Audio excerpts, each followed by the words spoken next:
Hello， 大家好，欢迎大家来到我的频道，这里是 Ruby 疗愈塔罗。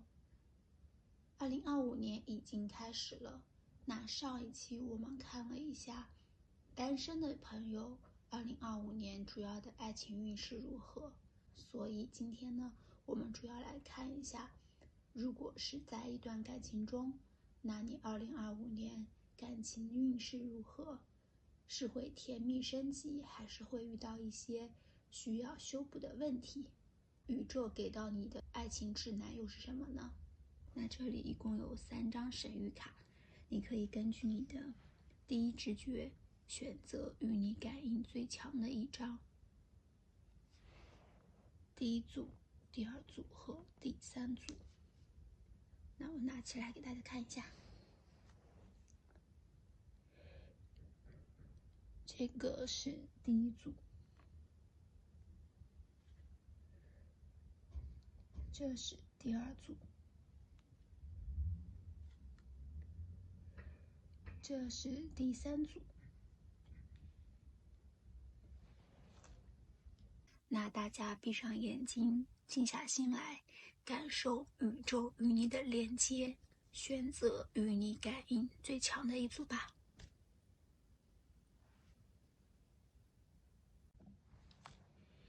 Hello， 这里是第一组。那首先我们来看一下第一组小伙伴的星座信息。第一组小伙伴水象和火象的气质会更重一些，可能对应的星座主要有狮子座、白羊座、射手、巨蟹、天蝎座、双鱼还有金牛座。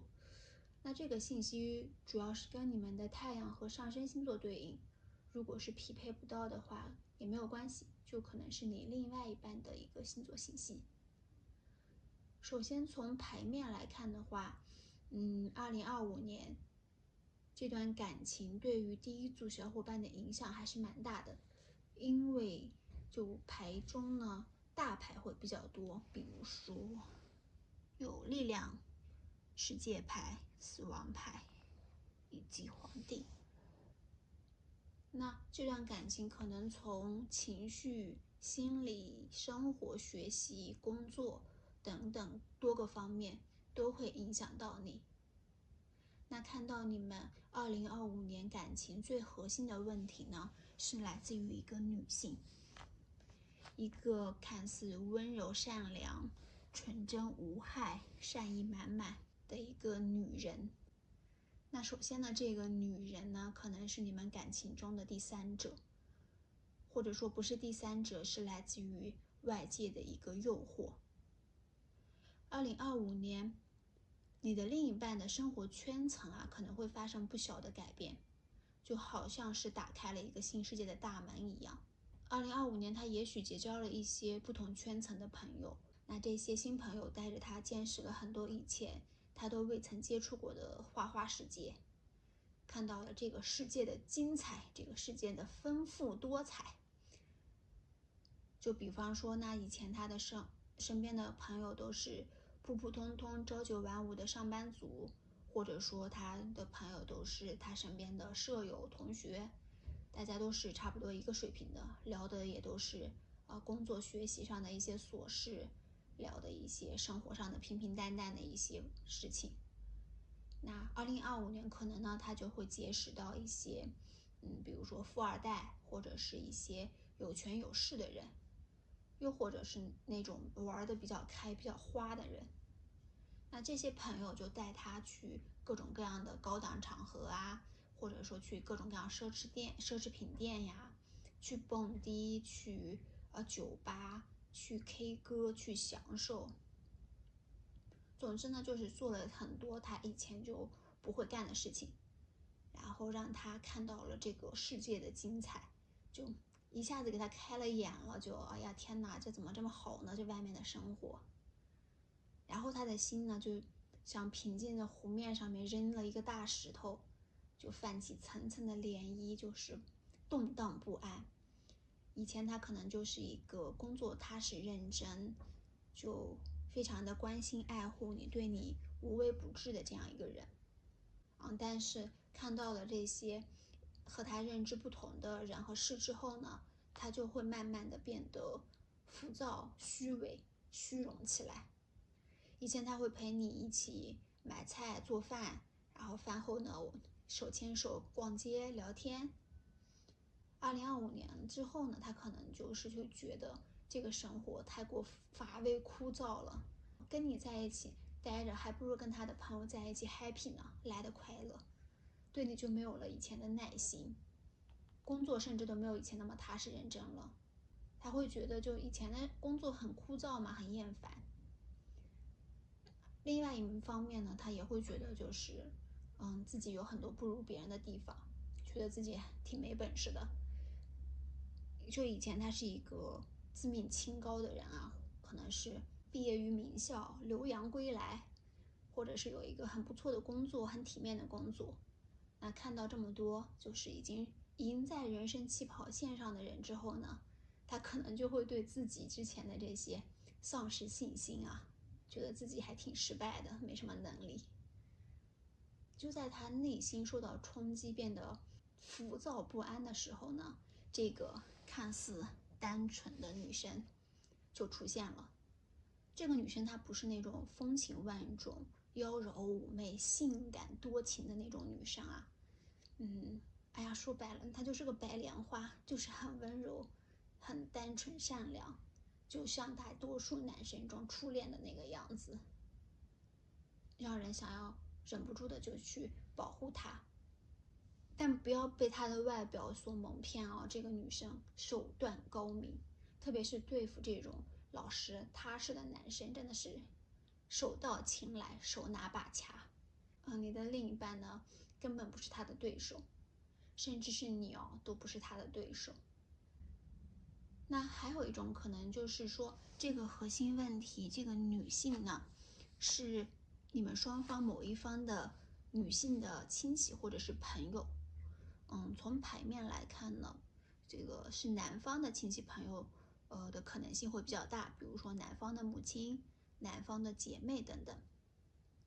因为从牌面上看的话，男方其实是在生活中背负了更多的压力的，工作上的任务可能压得他喘不过气，领导也不好对付，然后每天对他挑三拣四的，同事关系也不好，大家都互相比拼、互相竞争，又或者说是，他的学习压力非常的大，然后生活中呢各种各样的开销，然后也让他为钱发愁。父母的期望呢，就像沉甸甸的担子一样，压在他的肩上，这些呢都让他疲惫不堪。所以这些压力呢，可能让他对你们这份感情就是会丧失一定的信心吧，甚至说会选择放弃你们这段感情。那另外呢，也是看到有可能这个人呢，他是一个妈宝男，就是他的家庭中呢，母亲可能占据了更多的话语权，而且跟他的母亲关系很不错，对母亲基本上是言听计从，所以他的母亲如果觉得你们不合适，出面阻碍你们这段关系的话，那他很可能就会选择听从母亲的意见，放弃你们这段感情。又或者说是就是他和他从小一起长大一起生活感情非常深厚的姐妹，然后如果他的姐妹对你们的关系也提出反对的意见，他也很难不听。甚至看到可能男方有可能是来自于一个单亲家庭，是他的母亲一手把他拉扯大的，那他的母亲说的话呢，他可能就会更加的对他的影响更深一点，他就更容易倾向于他母亲这一边。一旦母亲阻拦，觉得你们不合适，觉得你不够好，不行，配不上人家，他很快就会扛不住压力，然后选择离开你。那你对于你们之间的这个问题的态度，看到是非常严厉的。那如果是要是发现另一半有出轨的倾向，你绝对会严厉制止。如果说他已经出轨了，那你也不会轻易原谅。那又或者说呢，在这段感情中呢，你是一个非常理性且严厉严肃的人，你认为在这段关系里，你和你们的未来才是你们两个人应该考虑的重点，而不是说去一味的在乎别人的看法，获得别人的肯定。你对你自己是充满了信心的，不在乎跟第三者比较，你坚信你自己的魅力和价值，相信自己就是最棒的，不需要通过别人来获得肯定。而且牌面中也可以看到，你不是那种急性子、冲动做事的人，遇到问题你往往都能够沉着冷静的应对，有条不紊的执行。所以即使感情里有第三者的介入，你也不会像一个无头苍蝇一样气急败坏的去争吵，而是冷静的去解决问题。如果问题解决不了，那你就去解决人。那当然是，如果是面临的是一个长辈的一个阻碍啊，你也会去全方位的思考，权衡利弊，寻找解决的方法。就你是一个非常理性的人，是不会被感情冲昏头脑的，有想法有能力。在这段感情里呢，就是你始终都能够沉着冷静的去客观理性的看问题，而且也看到你呢物质条件并不差，甚至是要比对方好的，就可能你都没有对方承担的这些压力。所以呢，你对于这段感情其实是更加有自主权和选择权的，你不会被这段感情束缚住手脚，有足够的底气去面对一切。但是呢，又看到你其实在感情中是不太擅长于表达的，不管是说对于爱情还是说对于亲情友情，你都是一个不太愿意表达的一个人啊。然后也不会示弱，不会撒娇，许多话呢都憋在心里，也不肯跟对方诉说。对方其实也并不知道你自己你自己内心真实的想法，甚至有时候会怀疑说，你对他的感情是不是已经变淡了？你是不是已经不爱他了？但其实你就是内心已经波涛汹涌了，但是你还是面不改色的，啥也不说。那我们看一下神谕卡给到你们两个重要的启示，一个是死神，那要么结束它，要么打碎它，彻底重组。另外一个是逆位的宝剑2，做出决定，揭开隐藏的谎话，让谎言浮出水面。所以如果是面对第三者的介入，塔罗牌就是告诉你们一定要直面这个问题，千万不要像鸵鸟一样就把头埋在沙子里，假装看不见，自欺欺人。要非常严肃认真的和另一半来探讨这个问题，处理这个问题。如果说你要选择原谅他的话，那可能需要很大的勇气哦。你得做好就是打碎一切重来的准备，和他重新建立信任，就像那个搭房子一样，你们需要一砖一瓦重新磨合，重新沟通，把以前所存在的问题就拿出来一一解决，这样才能让你们的感情焕发生机。那如果说你觉得无法原谅的话，那就不要犹豫，我们果断放手，把那些不愉快的人和事，我们通通都踩在脚下，大步的向前走，拥抱全新的生活。你完全有能力去拥有更好的，所以不要让这段失败的感情阻碍你们追求幸福的脚步。如果是面对亲戚朋友的阻挠啊，也是一样的道理。就我们不要一直在纠结犹豫，在自己的心里给自己设置很多很多的困难，要把事情勇敢的说出来，不要假装问题不存在，掩耳盗铃，得过且过，一拖再拖，这样问题永远解决不了。你要拖到什么时候去呢？拖到结婚吗？就大家还是要坦诚的沟通，看能不能找到解决的办法，然后消除彼此的误会和芥蒂。那要是能解决呢，当然是皆大欢喜了。实在是到了解决不了的地步。比如说，人家母亲就是说你这个生肖跟他儿子的生肖就是不匹配，什么猪狗不合，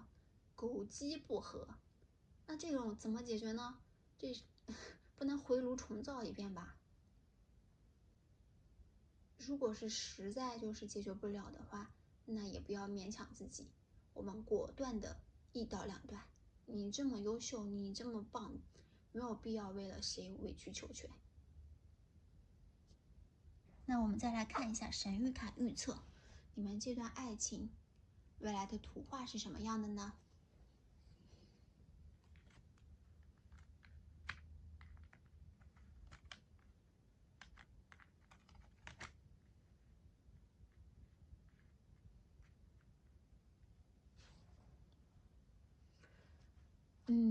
整个看上去基调都是比较冷、比较单一的颜色。那可能你们的感情会在一次又一次的争吵中消耗殆尽。彼此在心中的地位呢，会越来越小。两个人在一起远远没了以前的甜蜜快乐，激情被磨灭，矛盾被放大，感觉会变得越来越糟糕。两个人之间的隔阂也会越来越大，心与心的距离变得越来越远。感情像是到了黄昏时分，太阳降落，没有了什么生机，好像已经天色将暗，看不清对方的心了。另外呢，还有一只小鸟展翅高飞，可能预示最终你终于摆脱了这段感情的束缚，飞向了自己的广阔天空。那我们再看一下这段感情中，另一方想要对你说些什么呢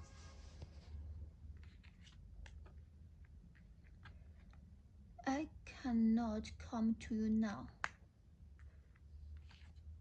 还有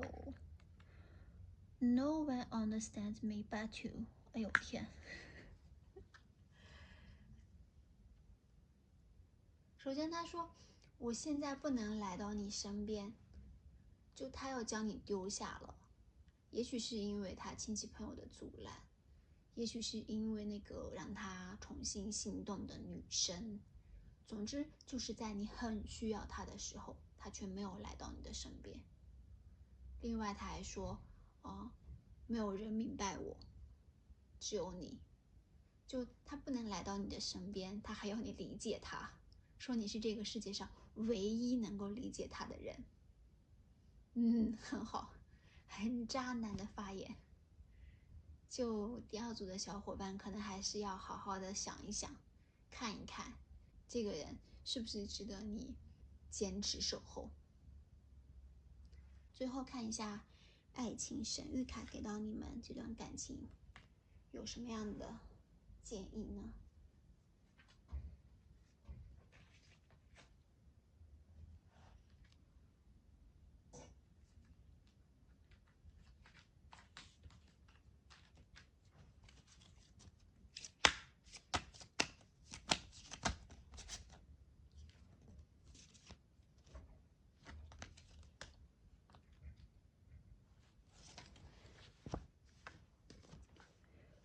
？Within the next few months， 那可能在接下来的几个月内，你们的感情就会迎来一场暴风雨般的大爆发。就之前所有被隐藏起来、压抑起来的问题，可能会借着某一个由头彻底爆发。或许是一件很小很小的事情，就引发了你们之间一次很剧烈的争吵，所有的问题都浮出水面。还有什么呢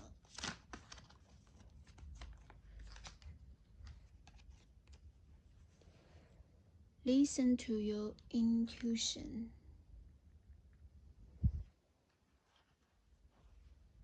倾听你的直觉。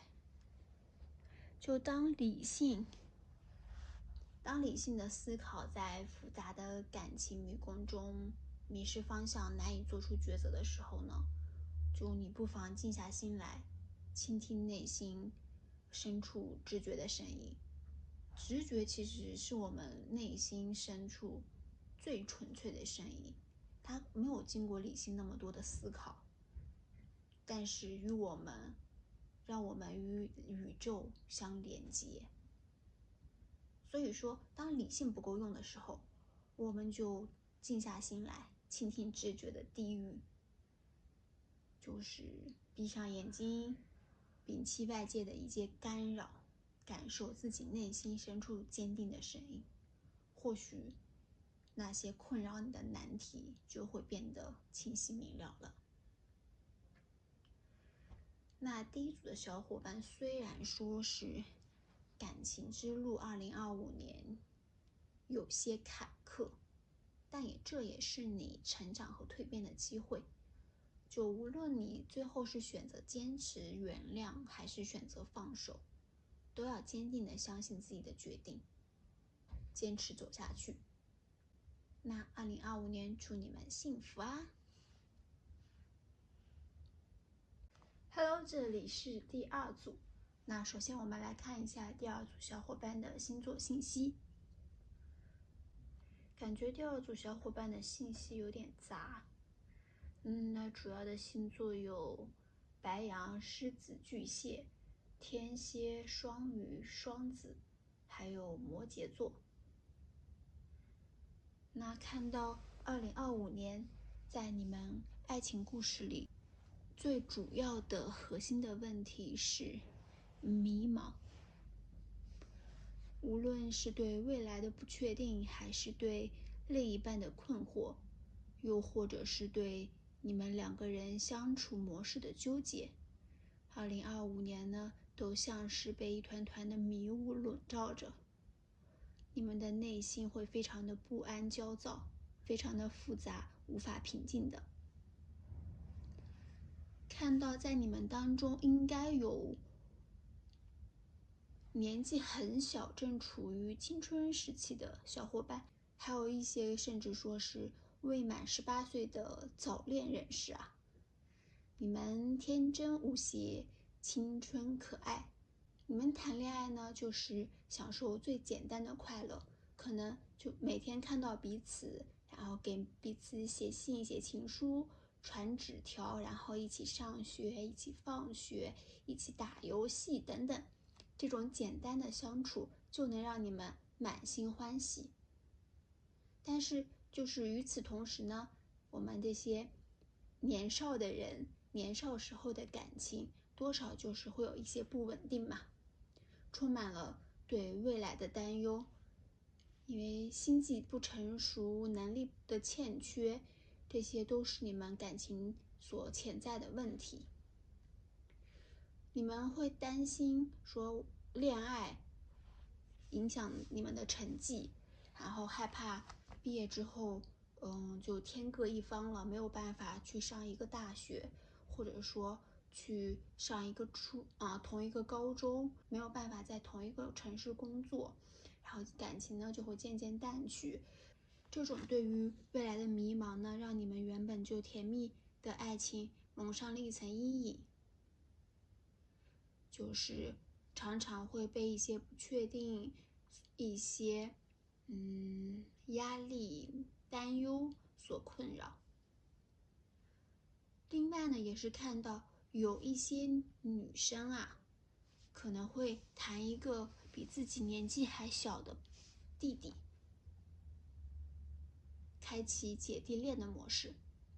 男生的话呢，就是可能会谈一个比自己小很多的妹妹。就这种有年龄差的恋爱模式呢，带给你们很多的新鲜感啊，对方可能是就是像小奶狗一样很粘人，时刻都围绕在你的身边，让你感受到满满的爱意。但是时间久了，久而久之，新鲜感也过去了，你就会慢慢的觉得有些疲惫。毕竟就是对方真的年纪太小，可能没有那么懂事，很多事情很多想法呢都是小孩子心性，每天都要黏着你，每时每刻呢都想见到你。他可能每天要给你发无数条信息，你要是没有及时回复他，他就会不开心，然后闹脾气。那他喜欢的东西呢，可能也和你有所不同，会喜欢一些比较新奇的东西，拉着你一起打游戏呀，一起熬夜看剧，或者说是拉着你去参加一些他们年轻朋友的聚会和活动，拉着你去玩什么狼人杀呀，密室呀，但是有时候你工作累了，实在没精力，却又不忍心拒绝他，久而久之呢，你就会觉得很疲惫，甚至不耐烦。那同时呢，看到你也是希望对方能够更懂事一些啊，比如说，希望他以学业为重，不要总是沉迷在游戏、小说当中，不要熬夜，要爱护身体。就也是希望，就是说，两个人不要天天黏在一起。但是你跟他这样说的多了的话，那对方也会心生不满，觉得你很啰嗦，觉得你很强势，甚至觉得你对，要求他这样，要求他那样，觉得你就是不是真正的喜欢他。他也很努力的想要让自己变得更加的成熟稳重，然后来达到你的要求。但看到对方就是一个涉世未深的小孩，正是天真烂漫、活泼可爱的时候，就现在让他来装成熟的话，未免对他来说有些残忍，而且对方也装不出来，就力不从心。时间久了之后呢，他也觉得自己装的挺累的。你们两个人的关系呢，因此呢，就会变得有些微妙。所以，对于你们这段甜蜜与疲惫交织，然后年龄差距比较大的感情呢，你就会经常感到迷茫，就不知道两个人究竟应该以怎样的方式相处呢？然后也看到我们第二组的小伙伴会有一个新的恋爱机会出现啊，2025年可能会有一个新的对象，或者说是有一个新人来追求你，更或者也有可能就是你会对某一个人产生一丝丝的心动啊，让你这颗原本就摇摆不定的心更加难以抉择。那还看到就是有一部分小伙伴将面临着异地的挑战。那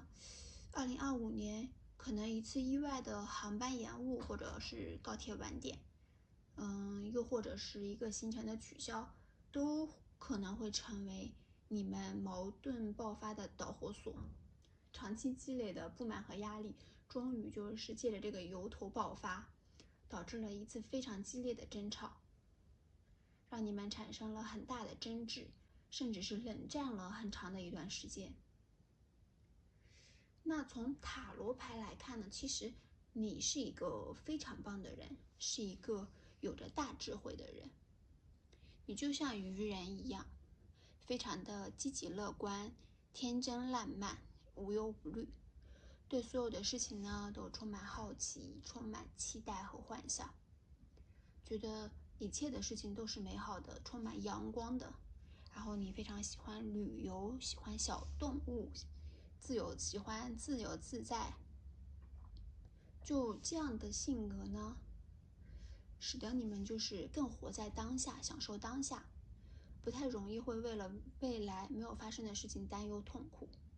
所以说，对应到你们感情中的问题，其实你的态度更多的是顺势而为，就珍惜当下的时光，顺应时间的变化，命运的变化。所以很多你们之间的问题，比如说是对未来的一些规划，很有可能是另一方在主动的提起，你以前是不考虑这些的，你就觉得我就享受当下就好，我就现在就是只想跟你谈感情。但是呢，对方他反复的跟你提到这个问题，跟你说到这个事情，让你呢也有了这样的危机感。就他每天都说世界末日要来了，世界末日要来了，然后你可能也会就是产生危机感，说啊，是不是真的要来了？就类似于这样。那另外一个可能就是说，这个人啊，他本身呢就是一个不确定因素，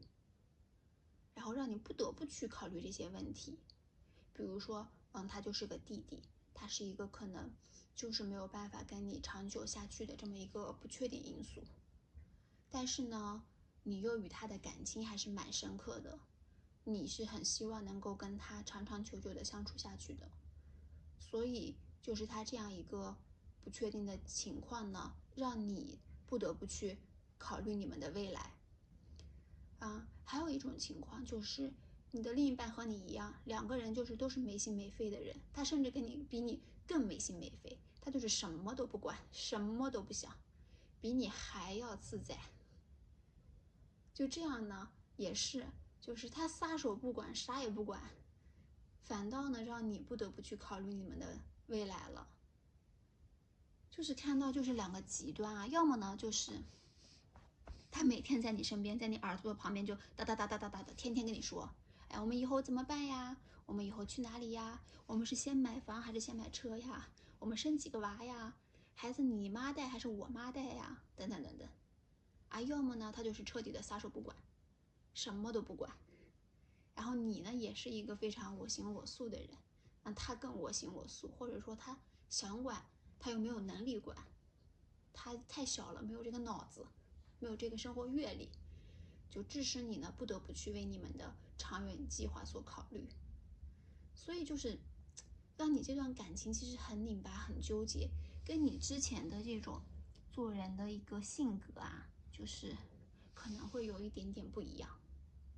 那我们看一下塔罗牌对于你们感情2025年做出的指引是什么呢？塔罗告诉我们，沟通是解决问题的一个关键。所以无论是对于你们升学的计划、未来的规划，还是姐弟恋中的矛盾、相处中的一些纠结，都是可以通过有效的沟通来得到缓解的。因为有些小伙伴看到是比较年纪小嘛，那刚谈恋爱、初恋，你们就经验不足，然后也不知道说真正的感情到底是怎么样子的，然后两个人呢应该要如何相处，都是在一个摸索的过程中。所以有一些问题出现，比如说你们就是这个普遍的升学问题，你们以后大学选择城市的问题，就这些都是你们可以心平气和的坐下来，然后一起去分析一下各自的优势、兴趣，进行一个有效的沟通，寻找一个折中的办法。就不是说非要去吵着上同一个大学或者是同一个城市，那人的能力也是分3、6、9等的嘛。那万一考不上怎么办呢？高考多么重要的一个分水岭啊，准备12年了，可不能儿戏的。那即使不能在同一个学校，也可以选择一个城市，自己能力相匹配的学校。不能在一个城市，也可以选择相邻的城市嘛。那既满足了学业的需求，又保持一定的见面频率，周末啊、节假日你就能相聚，就距离也是能产生美的。要相信自己啊，要相信自己，选择的这个对象，千万不要意气用事、冲动行事，因为年少时的感情就是容易情绪上头、情绪化，所有事情做事情呢都不计后果，做一些可能让自己会后悔的决定。当然呢，对于这个年龄差的问题，你们也是需要坦诚交流的。你可以告诉他你日常工作的压力和疲惫，让他理解你自己不能时刻陪伴他的原因，也给机会让对方可以向你倾诉自己被要求时候的压力。然后你们也可以尝试着换一个角度来看问题，我站在你的角度，你站在我的角度，互换身份啊，互换角色。比如说你就让他去为你们的未来做规划，或者说是你们就让他去规划一下你们一天的行程都行，就把所有的问题都丢给他来解决，你就什么不干，你就像他一样什么都不干，黏着他，就在他忙的时候给他，让他陪你玩，一个劲的发消息，然后去吃吃喝喝、玩玩乐乐。就这样，你们相处一段时间，可能就能够了解彼此的难处，以及彼此的用心良苦和彼此的牺牲。而通过这样的沟通交流呢，两个人呢就是找到一个平衡点，相互理解，相互包容，然后共同成长。第二组小伙伴的爱情难题，大多数都是两个人沟通不畅导致的，就不是什么太大的问题啊，是可以解决的。就比如说前面不是还提到生活中会出现新的恋爱机会，有新的人在追求你嘛？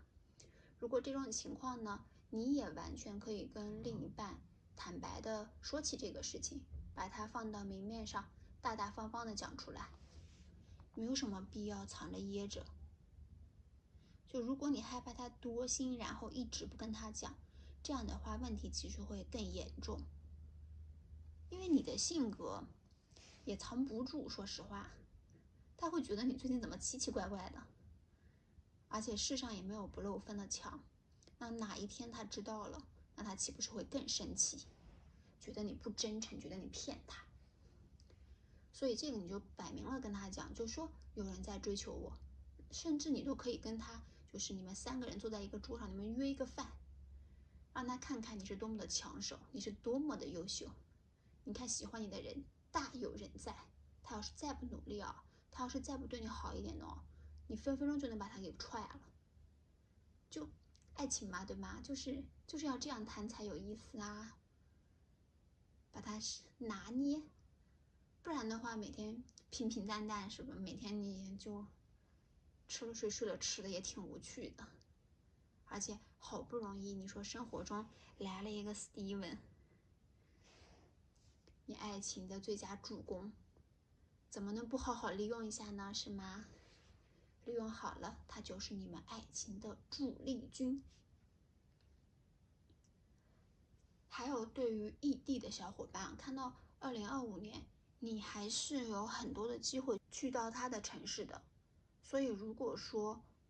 很思念对方的话，很想见到对方的话，其实2025年你是可以多抽出一些时间去看他的。整体的话，第二组小伙伴2025年的感情还是蛮顺的，就除了一些生活中的争吵和纠结迷茫之外呢，没有太大的问题。特别是我们的年轻人啊，会有一段非常纯真且浪漫的爱情，就学生时代的感情真的非常好，希望你们能够享受在这段感情里面。那我们再来看一下神谕卡对你们这段感情的色彩描述如何。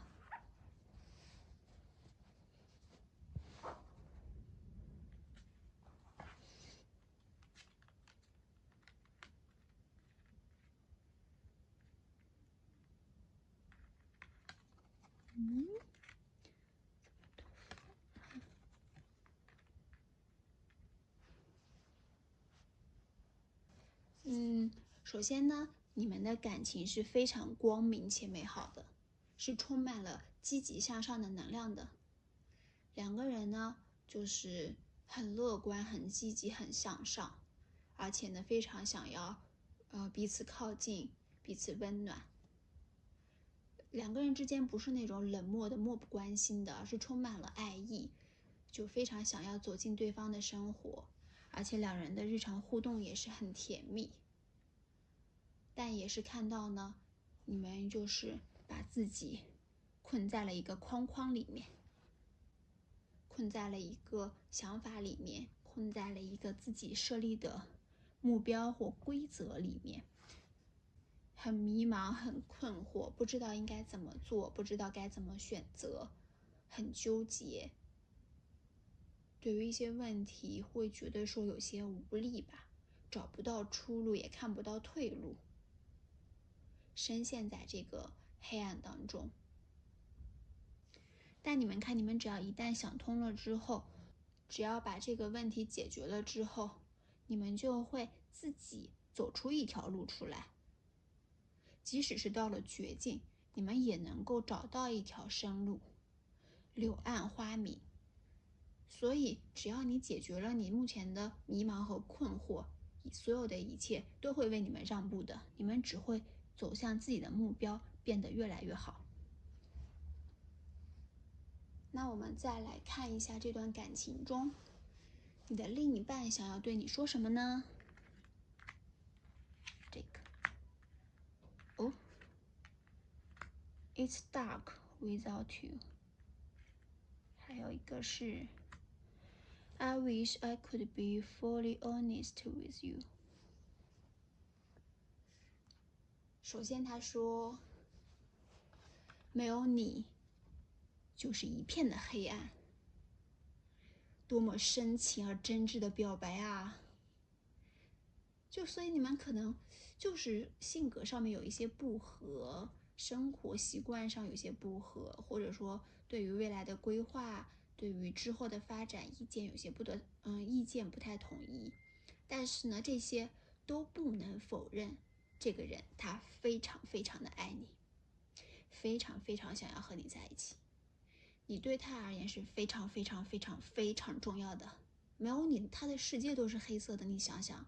你对他而言有多么重要，你给他的世界带来了色彩，所以他一定不会轻易放弃你的。另外呢，他还说 I wish I could be fully honest with you。 就他希望他能够在你面前是真诚的。就像前面提到，他可能因为害怕失去你，就一直隐藏着真实的自己，在你面前呢就表现的不像他自己真实的自己那个样子。可能是因为你们之间的一些误解，或者说沟通不畅所导致的。他一直都是希望能够达到你的标准，或者说是以满足你的希望为前提，一直在伪装自己，不敢表露自己真实的想法，想要把自己变成你心目中完美恋人的形象。比如说他就是一个小男孩，但是为了满足你需要一个成熟稳重的形象呢，他就不穿球鞋，穿皮鞋，不穿篮球服，穿西装，不穿运动服，穿西装。就是这种感觉，他就是一直隐藏了自己真实的想法嘛。那你说我们去上海吧，上海多好多好多好，但他可能其实还是想去北京的学校。但是你一直这样跟他讲，他可能就没有怕你扫兴啊，就没有吐露自己真实的想法。所以他在你面前呢，希望能够展示真实的自己，也希望你能够接受这个可能有点幼稚，但是充满爱意的他自己。那最后我们来看一下神谕卡，爱情神谕卡给到你这段感情的提示。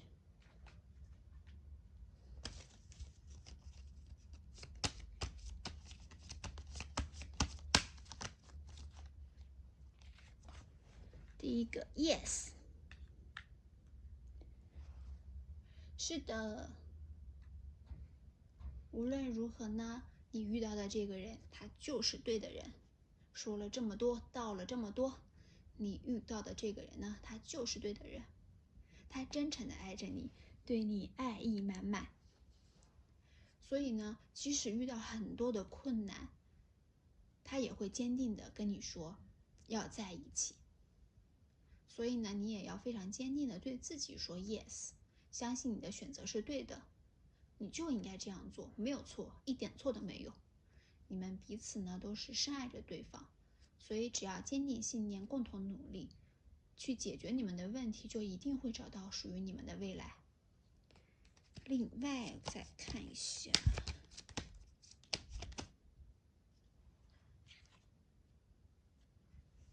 ，Ask your angels， 问一问你的天使。就如果是你有困惑，或者说是有非常难的问题没有办法解决，自己总是钻牛角尖，然后像这样钻牛角尖，想不出解决的办法的话，那你就可以尝试着去问问你的天使。你的天使可能是你自己内心深处的声音，也有可能是你身边的朋友亲戚，是一个你非常非常信任的人。那我们看一下塔罗天使想要对你说什么呢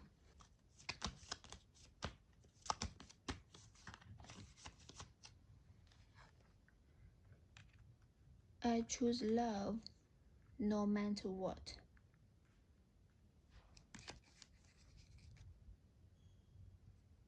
塔罗天使呢，希望你能够坚定地选择爱情，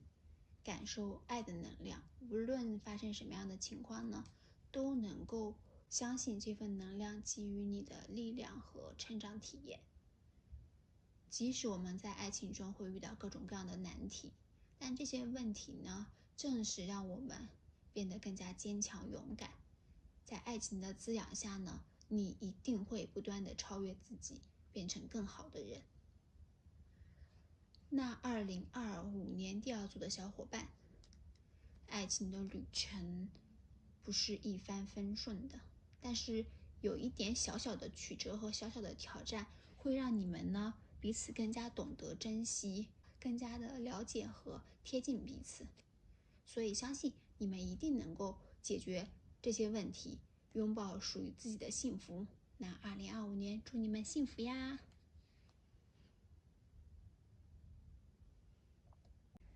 ！Hello， 这里是第三组。那首先我们来看一下第三组小伙伴的星座信息。第三组的小伙伴火象和土象气质会比较重一些，那主要对应的星座有白羊、狮子、射手座、金牛、摩羯和处女座。那这个信息主要是跟你的太阳星座和上升星座相对应，如果说没有匹配到的话也没有关系，可能是你另一半的一个信息。那首先2025年你们感情的主要核心问题是生活方面各种各样的挑战和压力，致使你们感情不和。这个挑战和压力可能是来自于生活中的方方面面，但看到的是2025年男方的压力可能会更重一些。因为从牌面来看的话，呈现出一种男方遇到的问题会比较棘手，遇到的挑战会比较多，而女方这边呢会比较顺利圆满。可能毕业季马上就要来临，男生找工作屡屡碰壁，一直没有遇到很好的机会，很满意的工作。而女方呢，就是已经可能找到了一个很不错的工作了，已经开始计划着要毕业旅行，要拍毕业照了。那再或者呢，工作中呢，男生可能是遭遇了一些棘手的难题，工作压力就是非常的沉重，老板呢又要求很严格，甚至会经常批评他，扣他的绩效，就让他喘不过气来。那反观女生这边呢，工作表现优秀，然后项目进展很顺利，一路就是高歌猛进，业绩优异，受到了老板的褒奖，甚至拿到了很丰厚的提成和年终奖红包这些。就是这种两极化的处境啊，可能就像一个无形的鸿沟，就逐渐慢慢的拉开了两个人的距离。那另外男方也有可能遇到降薪，或者说是公司破产，开始裁员，也有可能是自己主动离职。就男生开始尝试着进入到一个新的环境当中，面对一个陌生的领导和工作内容，进展缓慢，难以适应。女生则会比较平稳啊，在自己的领域中呢，如鱼得水，在不断的学习和进步。所以这种差异让男生的压力倍增，给两人的感情带来了考验。那也看到呢，男生其实是一个喜欢挑战、有勇气、有信心能够战胜挑战的人，所以他可能是自己去主动去承担了一些比较难的工作，或者说是一些自己不熟悉的工作，进入了一个新的领域、新的环境，导致自己呢有点步履艰难。而且呢，看到他可能不是很愿意跟别人沟通，向别人求助，就是自己一个劲的闷头干，即使遇到了困难我也不说，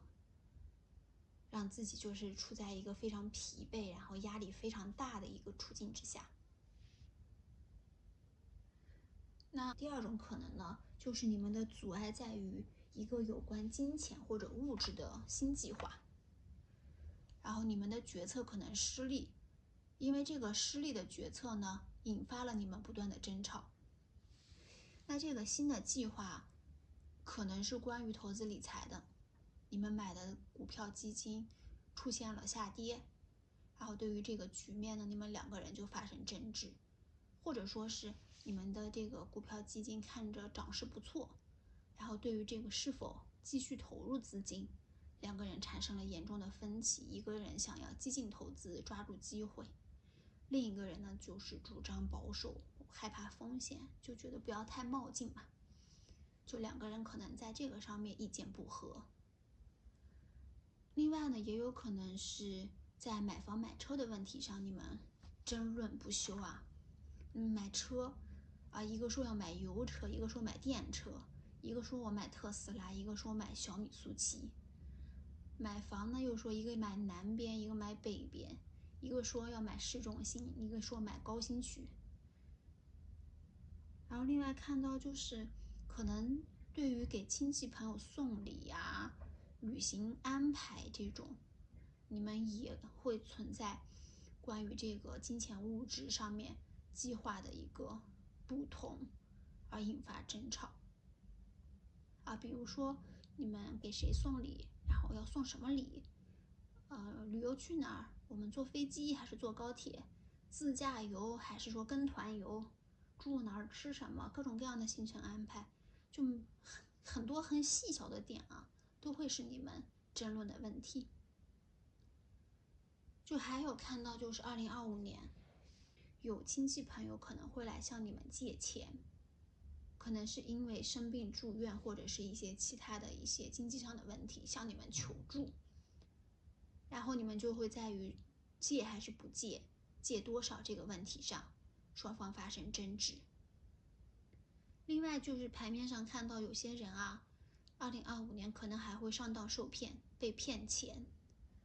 因为这个问题你们就争吵不断，也是有可能的。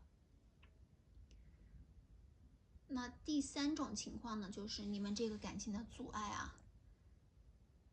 是因为工作、学习、生活的这个压力强度太大，导致你们感情生活中交流沟通越来越少，你们都太忙于工作和学习了，没有办法让你们无暇顾及你们的感情，关怀关心越来越少，两个人每天就像上了发条的机器一样，早上匆匆出门上班上学，晚上很晚回来，然后简单聊两句，刷刷短视频就各自睡去。就两个人已经很久没有正儿八经的坐在一起聊天、吃饭、逛街、看电影，两个人可以讨论的话题越来越少，越来越少。就你们不会像以前那样想要跟对方分享生活中的点点滴滴。就在忙碌的工作中呢，你们的心似乎也越来越远。那这边看到呢，2025年女方的状态是还不错的，世界牌还有太阳牌都是代表着圆满。女方呢，可能2025年事业成功，学业顺利，想做的一些事情呢，也能够通过自己的努力达到目标。所以女方这边的能量是比较好、比较积极的。但是呢，这个圆满可能会迟到，需要经过你耐心的等待，需要经过一些上天的试炼，才能够送到你身边。就包括你们这份感情，它也会是一个圆满的结局，你们能够终成眷属。但是在这个结果的前提下呢，上天还是给你们安排了一些试炼，给你们一些磨砺，让你们呢两个人能够走得更远，来以此来面对未来生活中的各种难题。所以2025年可能会出现一个女强男弱的情况。这个不是说能力的强弱啊，只是说我们2025年运势的强弱。男方作为一个争强好胜的人呢，对于这个情况心里难免会觉得不太舒服，他会更想要证明自己，所以就更努力的学习工作，然后没日没夜的加班，把自己逼到一个死胡同里。就他的本身性格就是很执拗的倔脾气，爱钻牛角尖，就是一定要证明给你看，我也很厉害，很能干的，很优秀，你选择我绝对没有错。所以就有时候他可能跟你说话都有点阴阳怪气的，就说自己啥也不是啊，你怎么厉害，我怎么不行，就有点酸溜溜的感觉。但其实他是一个很努力上进的人，就并不是一个自暴自弃，然后面对困难就立刻想要退缩的人。他也是非常想要与你比肩的，想要让自己变得更优秀，看到你的进步呢，他也想要让自己更快的进步，来追上你的脚步。那你也是一个很好的人啊，你并没有说因为这个样子的情况就看不起他，或者说觉得他不优秀不够好，你会非常想要积极的去改变你们之间的状态，想要去解决你们之间的这个问题。或许你以前是一个非常独立自主、冷漠无情的人，非常的好强，不愿意低头。那可能面对你们现在感情的这个问题，面对男生的重重压力，你就不会是在冷漠的冷眼旁观，你会变得更加柔顺、温柔、温顺一些，没有那么的尖锐和苛刻了，就会主动去跟对方聊这个话题，试着去解开对方的心结，安慰对方不要着急，给足对方信心。所以看到你们彼此之间的沟通，大多可能是由你这边来发起的。那对于你们感情的问题，塔罗牌给你们的建议，首先是要学会分享。那第一就是要学会在金钱和物质上面要学会分享，两个人不要分得那么清楚，不要分得那么细，不要每天出门你俩吃个饭你们都要 AA， 看电影也是各买各的票，各坐各的位置。如果说你们在金钱和物质上有一些分歧和不同意见的话，就是要去共同去沟通解决这个问题，不能不商量就自己做决定，然后做完决定之后又生闷气。另外，如果这个男生最近就是财务上有所压力，女方呢也可以试着去帮助他一下，两个人共度难关。另外看到说，如果有亲戚朋友向你们求助的话，你们也可以试着去帮助他们一下，不要吝啬。如果能力可以的话，就是多多的帮忙，说不定日后你也有求助于他人的时候呢。那第二就是要分享你的知识经验了，还有一些新消息信息。就你可以去多帮助他看一些，比如说找工作的信息，然后帮着他去改改简历，让他去跟着你去做那种假装就是面试，提高自己这个面试水平。或者说你就去关注一下这个基金理财、房产地产的信息，多看一些书，多了解一些投资理财方面的知识。就不要说是去盲目的去跟风买一些股票和理财产品，还是要在了解的基础上再去做这个决定，就是跟他去分享这些经验和知识。第三呢，就是分享一些生活中的一些点点滴滴，比如说是一些搞笑的视频啊，搞笑的段子，生活中发生的一些八卦趣事都可以。不要说是哎呀，人家会不会觉得你幼稚，会不会觉得烦，会不会这样，会不会那样，你就看到什么想要分享你就发给他。两个人一定要有分享欲，才能够增加彼此之间的沟通和感情。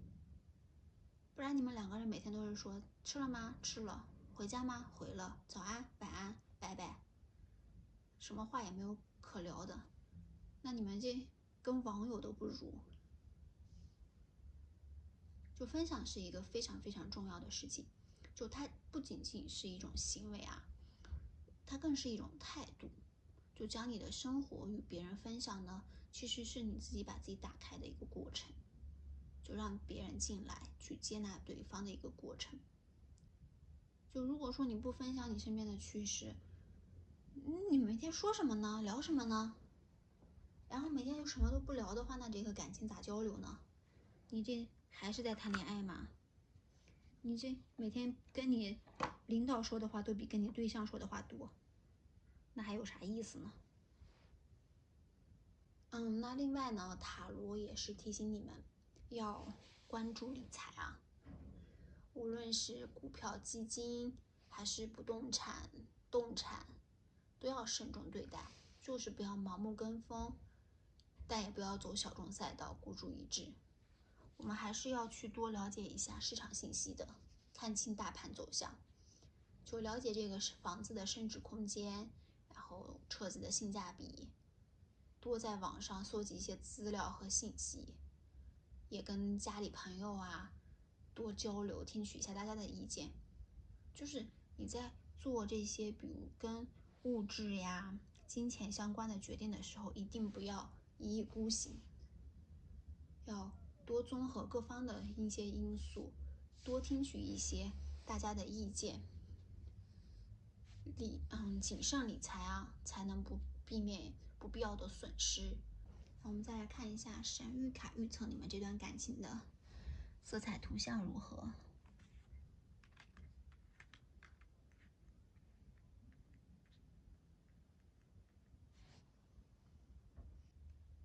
从神谕卡的色彩图像来看，你们的感情是充满了粉红色的甜蜜与浪漫的。尽管说面对一些挑战，但是未来也会是有开花结果的可能，会是一段非常圆满的感情啊。你就像是在茫茫夜色中升起的一轮明月，给它带来一束温暖和光芒，让寒冷孤独的夜晚不再那么难熬。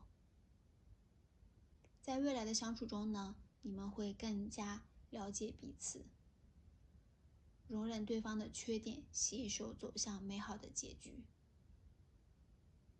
而且你们生活中常常就是会发现一些不经意的小浪漫、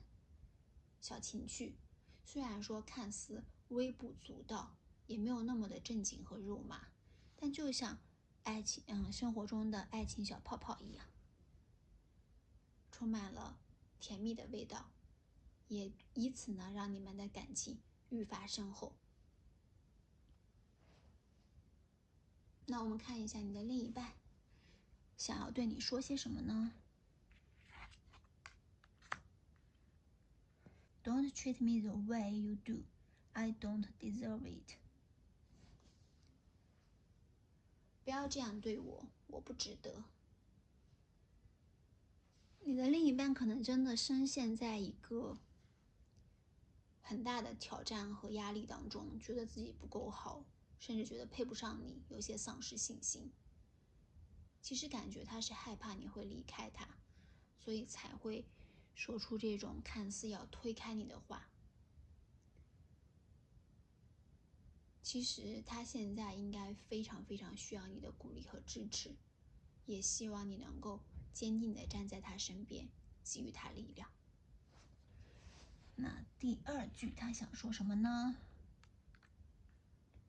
These feelings are eating me alive. 这些感受呢，正在摧毁我。对方呢，原本是一个非常勇敢、自信、积极向上、喜欢冒险、喜欢挑战的人。可是当下的生活给到他的压力和不如意，甚至就会让他变得不再勇敢、不再自信，所以才会说出这样的话。你需要给到他更多的鼓励和更多的支持，让他恢复原本的自信和信心，让他重新充满力量去面对生活中的各种挑战。那最后我们来看一下爱情神谕卡给到你们这段感情的提示是什么。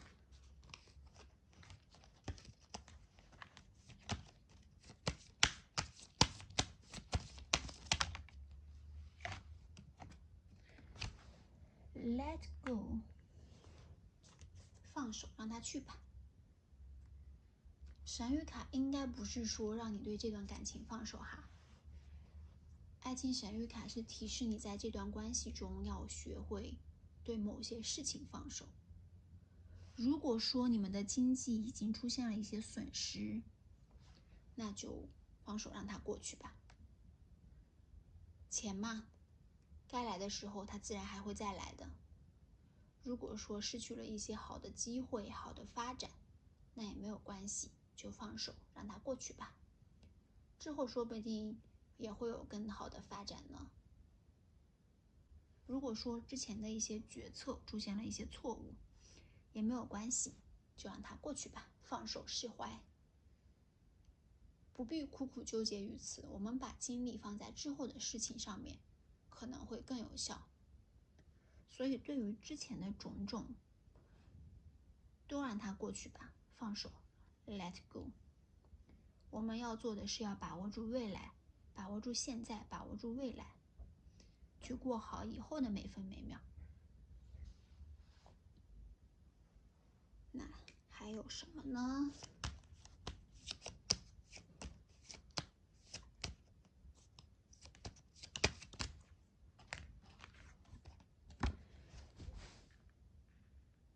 ？Abundance，